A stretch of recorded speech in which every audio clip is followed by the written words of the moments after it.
Okay, everybody. Folks, thanks for being here. Earlier today, I made a point to speak to all the governors most likely to be impacted by this storm.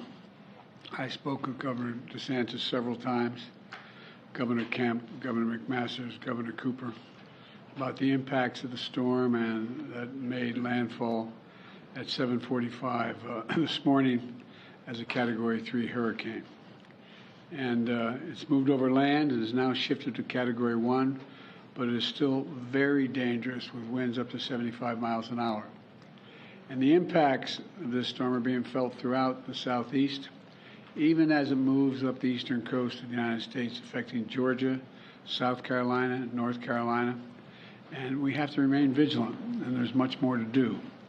I just came from the Oval Office where I met with the FEMA administrator, who's standing to my left here, and our federal response folks.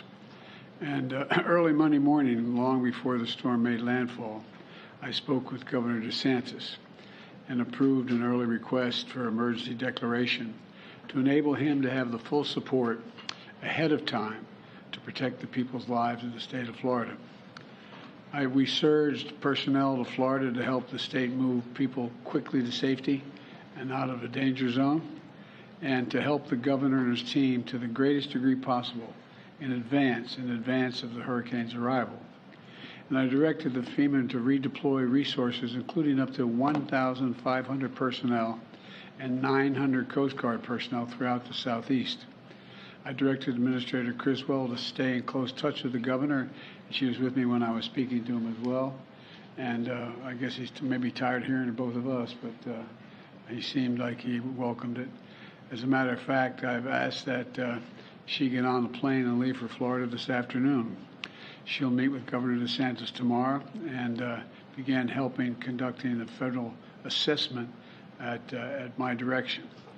Federal teams on the ground are going to continue to work with the first responders in Florida, Georgia, South Carolina, North Carolina to get people to safety. You've all been reporting this. You've seen it on television. There are a number of rescues already taking place as I walked out of my office a moment ago to begin to recover from the impacts of this storm.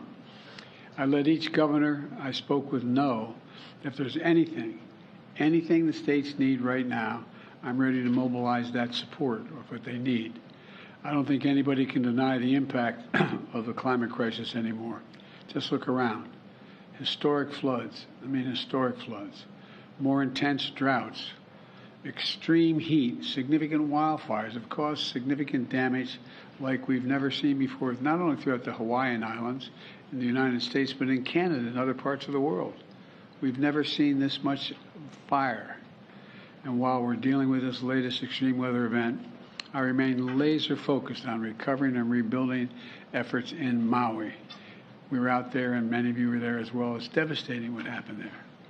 When I took office, I directed my team to raise our game in how we lead and coordinate our responses to natural disasters.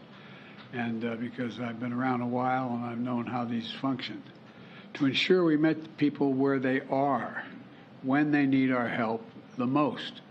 Because of the devastation of wildfires from California, New Mexico, Oregon, Washington State, Idaho, Louisiana, we've learned a heck of a lot. A lot of damage in the meantime, but we've learned a heck of a lot. And we're putting the lessons we've learned to work. In a few moments, I'm going to be with my entire cabinet in the next room over, who are leading the federal recovery and rebuilding efforts and report on their progress, providing urgently needed support to the people of Maui. If I can note parenthetically for just a moment, when you have your home washed away, when you are a fire that's taken your home away, when your school has been destroyed and there's no way you can't send your kid to school, these are urgent needs. And no matter how bright, how informed, how wealthy, how poor they are, you just need reassurance. So how in God's name are I going to get through this? Well, Jill and I saw the devastation in Maui firsthand. And I want to thank Governor Josh Green, who's doing one hell of a job. Along with their congressional delegation, there's total unity out there. And for everything they're doing to support the recovery effort. I directed my team to do everything we can for as long as it takes to help Maui recover, rebuild in a way that respects and honors Hawaiian traditions and cultures and the needs of the local community. We're not going to turn this into a new land grab. We're not trying to see multi-million-dollar homes on the beach. We want to restore that part of the island like it was before, only better. To that end, when I was on the island last week, I appointed Bob Fenton, one of the nation's leading emergency managers, and I mean that's not hyperbole, who's been on the ground in Hawaii since before the fires erupted as our Chief Federal Response Coordinator to lead our long-term recovery on Maui. I've charged him with making sure the community has everything the federal government can offer to heal and build back better as fast as possible. You know, he'll be giving me a report virtually on Maui when I walk out of this room and go to the cabinet room of our meeting in just a few minutes. And as an example of our commitment, we're not only building back, but we're going to build back stronger and more resilient future, which means we need to be ready to withstand any challenge coming our way in rebuilding the way that Maui wants to rebuild, the nature of the rebuilding. Today, I'm announcing that $95 million from the bipartisan infrastructure law is on the way to Hawaii to harden the ground power, harden the grid we talk about. I know when we start talking about the grid, the average American out there thinks, what are we talking about? Well, the ability to transmit electricity. Well, let me tell you what it means. It means investments to make sure electricity can continue to reach homes, hospitals, water stations, even during intense storms and extreme weather. Funding will be used for stronger and better poles holding up the wires that transmit the electricity. It'll mean stronger material. It means burying these lines that transmit the electricity underground. It's more expensive to do that, but where possible, we should put them underground. They're safest. It means clearing trees and brush around these wires. It's like the kindling that exists out there. That's what it ends up being when one of those wires come down. And this funding is going to pay for installing technology like smart meters that can tell you where the problem actually is when the line goes down. That's part of the problem. A lot of these, in other, not Maui's not that big, but in parts of California, Oregon, and all these places where these fires were, where did the wire go down? We're going to be installing meters that let the person sitting back in the headquarters know, whoa, it went down at such and such a coordinates, such and such a pole. To enable emergency responders to more quickly identify which lines are damaged or down, so repairs can happen as quickly as possible and get the power back on and prevent damage from occurring. Anything else at our disposal. The Department of Energy, and the Secretary, we're going to be talking about this in a minute, accelerated the announcement of this funding to meet the moment. All this is going to help Maui and the entire state of Hawaii better withstand future disasters, because this is not going away. It's not like, well, these are the last disasters. We know this works, and I've watched some of you folks stand in front of me on television in dangerous circumstances reporting on this stuff. You know it. It's one thing to look at it on television and hear someone else reporting, but you're standing there and you're wondering, whoa, what's that behind me? You know, it makes a difference, you know, because we've done it before. Look, under the Obama-Biden administration, we invested hundreds of millions of dollars in the state of Florida, replacing wooden power poles and steel poles, and we buried these electric lines. Well, I wonder what would happen now if we hadn't done that. I'm not sure what, but the point is we did it. It helped them withstand and recover from disasters more quickly than they otherwise would have. So it works. It costs a lot of money, but it works, but it saves a lot of money long term. When Jill and I visited Maui last week, we saw firsthand the magnitude of the loss. Your lives have been dramatically changed if anybody in Maui is listening. You've lost everything. I mean, they lost everything. And we're doing everything we can to move heaven and earth to help you recover, rebuild, and return to your lives. We've already have dedicated $24 million to removal of hazardous material left behind in the fire's wake. There's pollution that is in that material. A lot of that you just can't go in and take bulldozers and clear it all out. You got to take the bad stuff out. You got to take out the polluted, the dangerous stuff. And once we've done that, we'll be able to remove all the debris. But it's going to be frustrating as the devil for people. They say, why can't I go back? Storm's over. Why can't I go back and look and see if I can find that wedding ring, or why I can find that album? Can't find that thing that I've lost in the house. It's really tough. Really, really tough. I didn't know anything like that, but lightning struck my house. We had to be out of that house for about 7 months while it was repaired because so much damage was done to the house and half the house almost collapsed. You know, and you wonder what's going to happen. We've already dedicated $400 million to pay for the debris removal. Once we get the toxic stuff out, to take all the removal, and the federal government's going to pay for that. The state is not paying for that. And we're going to dedicate more if necessary. But I want to be clear with the people of Maui about what to expect. The work we're doing is going to take time, in some cases a long time. We're going to do it in a way to make sure we're respectful to the wishes and the traditions of the people of Hawaii as well. The process of removing hazardous material and cleaning the environmental damage means folks can't get back in the area right away. The start of school has been disrupted. It's painful. I get it. But what can I tell you? The one thing I can tell you is that we're going to be with you every step of the way. We're not walking away. When Jill and I visited, we were struck by the absolute courage of the people there.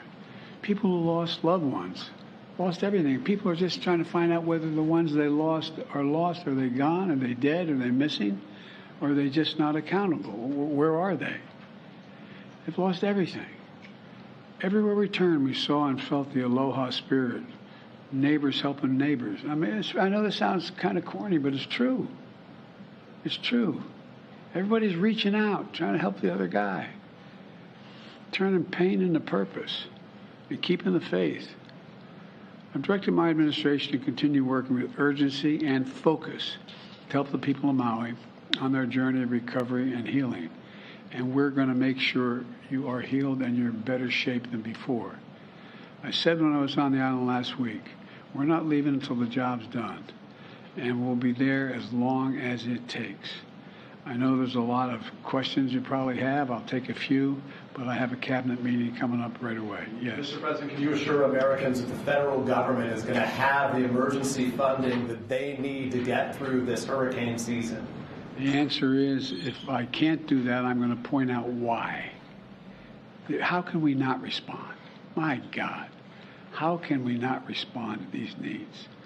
And so I'm confident, even though there's a lot of talk from some of our friends up on the Hill about the cost, we got to do it.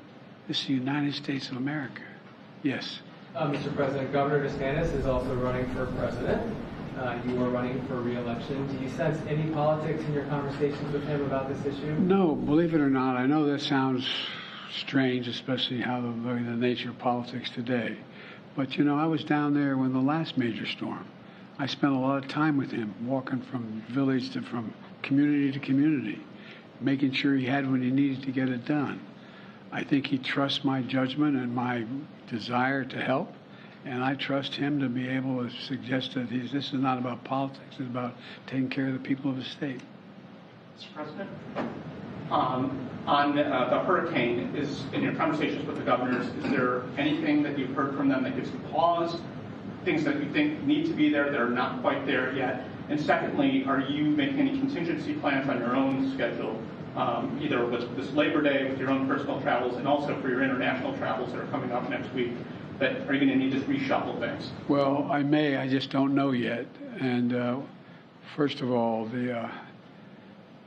each of the governors seem to be focused.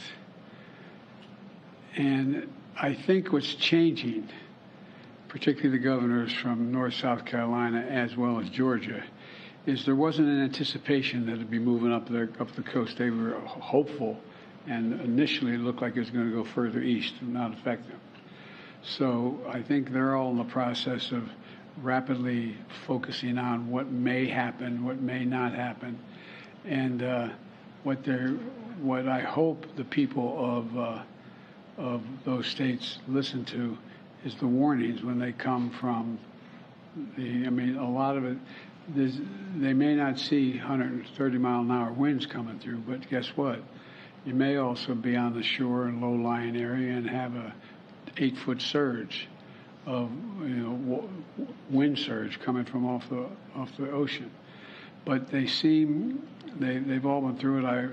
The guy furthest north, Governor Cooper, is really focused on it. I mean, they all are. I don't mean to pick, but I mean, he is the least likely to have the most impact occurring on his shores. But it's a lot of low-lying country.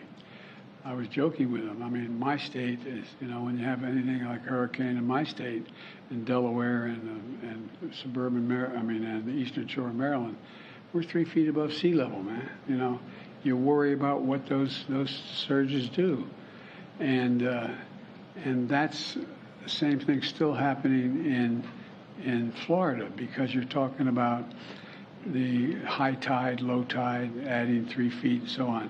So I found them all to be laser focused on what their needs were, and I asked them, but I think they're reassured that we're going to be there for whatever they need, including search and rescue off the shore of the Coast Guard and Coast Guard helicopters and the like.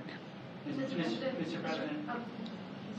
Mr. President, I have a question for you about, we talked a lot about power lines and having stronger poles. I was curious, some power companies have talked about potentially shutting off power when there's sort of high wind incidences for vast parts of the country.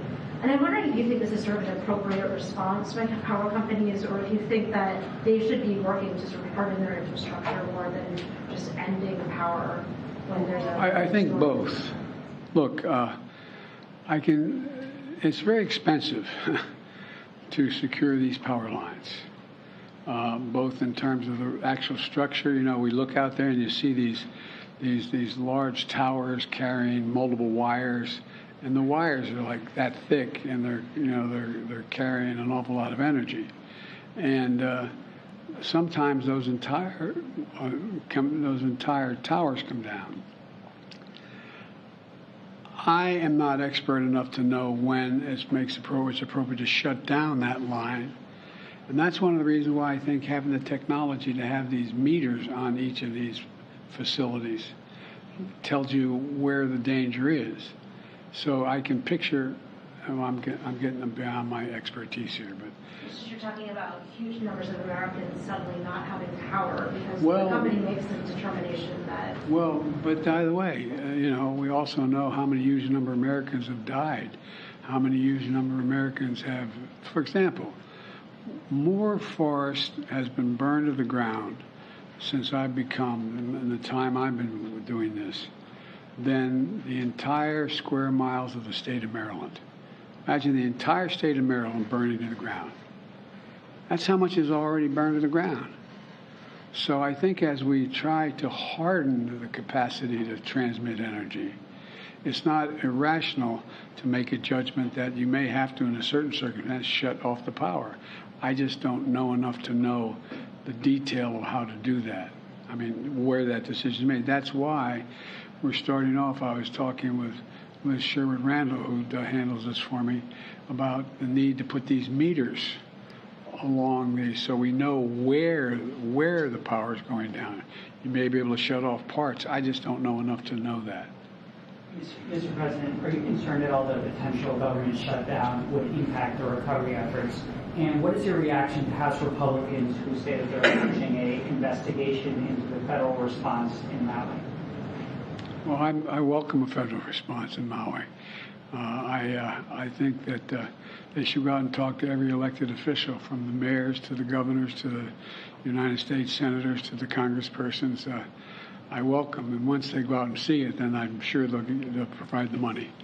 Thank you all very much. Any concerns about your President McConnell's health? By the way, I just heard, literally coming out, And Mitch is a friend, as you know, not a joke. We always, I know people don't believe that's the case, but we have disagreements politically, but he's a good friend. And so I'm going to try to get in touch with him later this afternoon. I don't know enough to know. Do you think he's Thank fit you. to serve and should run for re-election? Are you running? I am not, sir. Okay, all right. Thank you. Thank you. Sure.